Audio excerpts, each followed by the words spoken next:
Shalom, selamat pagi. Selamat berjumpa kembali di dalam renungan harian online. Dan pada pagi hari ini saya akan sampaikan sebuah renungan dengan judul Kesehatan Mental dan Ketenangan dalam Tuhan. Saudara, saat ini, belakangan hari ini khususnya, dunia itu cukup cepat gitu ya, berubah. Kita semua aktif banget di gadget gitu ya.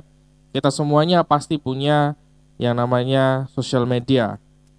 Dan dari sana datang berbagai macam informasi dari berbagai macam belahan dunia. Dan saking cepatnya informasi itu, dan juga di sisi lain hidup kita juga semakin berat gitu ya, dengan tantangan yang ada di luar sana karena dinamika politik, ekonomi, dan kadang itu berubahnya sungguh sangat terlalu cepat gitu ya. Sehingga kita tuh sebagai manusia dituntut untuk lebih kuat terus dari hari ke hari gitu. Tapi pada kenyataannya, apakah memang semua orang itu bisa kuat dalam menghadapi segala macam tekanan itu? Faktanya tidak semua orang kuat gitu ya. Mereka ada yang bahkan sampai dengan mengakhiri hidupnya sendiri gitu ya, karena saking depresinya gitu ya. Dan kalaupun tidak jatuh dalam depresi, ada orang-orang juga yang mengalami yang sekarang trennya disebut tuh mental health issues, di mana orang-orang yang mengalami ini tuh dia stres berlebih gitu ya, mengalami yang namanya anxiety atau kecemasan berlebih, panic attack gitu ya. Tiba-tiba mereka detak jantungnya itu cepat gitu, kemudian tidak bisa mengontrol, sesak nafas dan sebagainya. Dan saya secara pribadi banyak banget ketemu dengan teman-teman saya yang seperti ini gitu ya, mengalami mental health issues. Nah, kenapa ini saya sampaikan saudara? Karena sebagai anak-anak Tuhan, kalau kita sehat rohani secara teori, harusnya kita tidak mengalami hal-hal yang semacam ini. Kenapa? Karena di dalam 2 Timotius 1 ayat yang ke-7, firman Tuhan berkata, sebab Allah memberikan kepada kita bukan roh ketakutan, melainkan roh yang membangkitkan kekuatan, kasih dan ketertiban. Jadi Allah itu memberikan roh kekuatan, kasih dan ketertiban. Dan di sana tidak ada tuh roh tentang kecemasan, depresi, stres, tidak ada. Kita hanya bisa kuat karena Roh Kudus yang menopang kita. Dan dari mana datangnya itu? Dari kerohanian kita yang kita maintain setiap hari sehingga kita tetap sehat secara rohani. Kalaupun kita sempat terganggu dengan segala macam berita yang ada, pikiran kita mungkin sempat saja terdistraksi atau menjadi sedikit kacau, tapi Tuhan selalu ada dan Dia tidak pernah membiarkan kita sendiri. Dan itu ada di dalam Yesaya 41 ayat yang ke-10. Dikatakan, janganlah takut, sebab aku menyertai engkau. Janganlah bimbang, sebab aku ini Allahmu. Kenapa banyak orang bisa jatuh di dalam mental health issues, dalam kecemasan mendalam, stres berlebih? Karena pada dasarnya orang-orang yang seperti ini itu orang-orang yang selalu merasa bahwa dia hanya sendirian dalam hidup ini. Segala masalah yang sedang dia alami dan segala tekanan yang dia terima, dia merasa tidak ada satu orang pun yang mampu menolong dia. Padahal Tuhan selalu ada buat kita.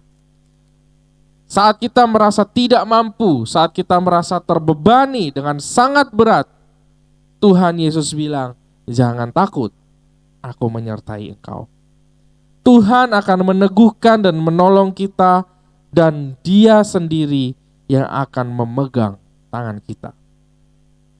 Jadi memang kita ini gak perlu memaksakan diri kita untuk selalu kuat setiap hari. Karena pada dasarnya kekuatan kita memang terbatas.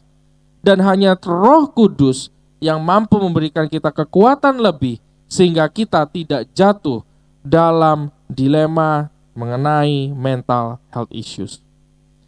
Dan yang terakhir, di dalam Matius 11 ayat 28 sampai 30, firman Tuhan berkata, marilah kepadaku semua yang letih lesu dan berbeban berat, aku akan memberi kelegaan kepadamu. Ini sebuah undangan daripada Tuhan Yesus sendiri yang membuka kasih-Nya secara lebar-lebar buat kita, agar kita ini tahu kemana kita harus berlari pada saat kita mengalami tekanan di dalam hidup kita. Masalah dalam hidup kita tidak akan pernah berhenti karena memang kita hidup di dunia ini yang penuh dengan masalah. Tetapi bukan berarti kita tidak bisa menghadapi masalah itu karena kita punya Tuhan dalam hidup kita. Di mana Tuhan itu adalah sumber kelegaan kita, kelegaan sejati.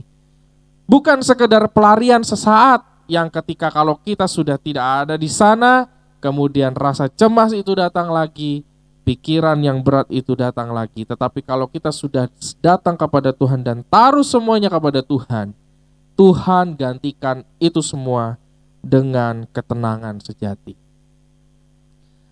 Hal yang perlu kita bangun dalam diri kita juga adalah awareness, atau dari diri kita sendiri itu sadar kalau memang ada sesuatu yang tidak baik dari gadget kita yang mengganggu kita, maka kita tidak perlu untuk terus-menerus melihat kepada gadget kita.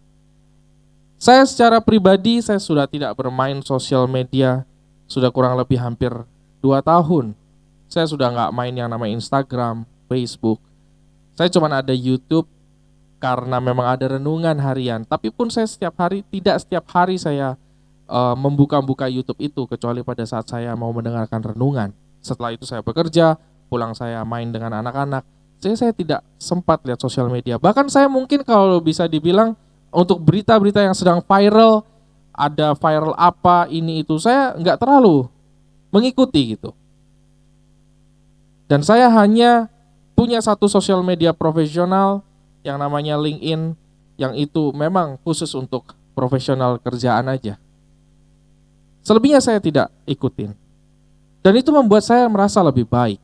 Jadi saudara, semua keputusan ada di tangan kita. Tuhan sudah membuka tangannya lebar-lebar, tapi keputusan ada di tangan Anda. Mari kita berdoa.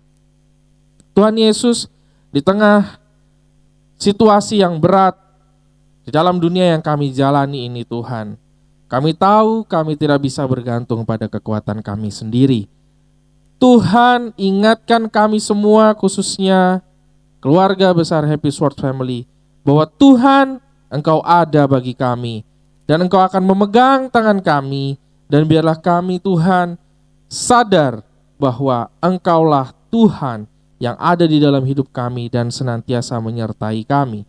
Dan biarlah melalui kehidupan kami boleh memiliki kehidupan rohani yang sehat, kami boleh memiliki kesehatan mental yang baik, sehingga di mana kami ada, kami boleh memberikan pemikiran-pemikiran yang baik, tingkah laku yang baik, dan dari sana semua nama Tuhan dipermuliakan. Dan biarlah ini terjadi pada setiap pribadi dalam keluarga besar Happy Sword Family. Terima kasih Bapa, di dalam nama Yesus kami berdoa. Amin. Selamat pagi dan Tuhan Yesus memberkati.